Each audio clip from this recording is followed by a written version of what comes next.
Welcome to Luca is a Billionaire, where the only thing I invest in is your answers. You start by making sure you can write the snapshot where it belongs.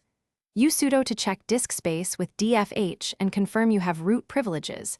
Without that, you cannot create LVM or BTRFS snapshots. Once done, install the appropriate tools.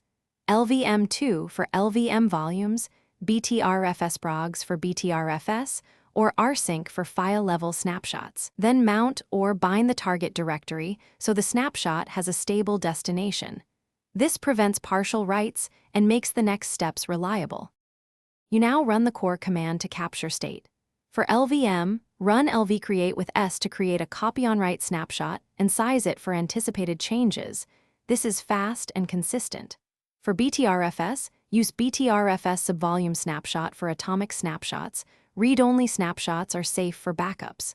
If you lack COW support, use rsync with archive and linkdest to minimize duplicates.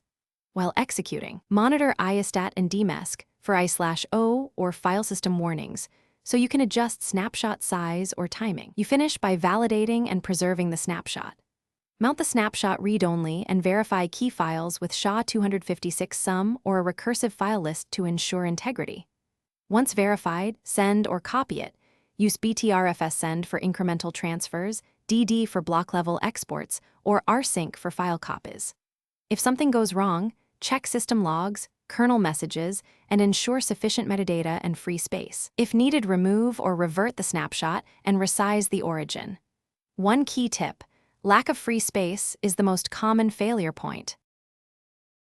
Thanks for watching and please subscribe. It's the best investment you'll ever make.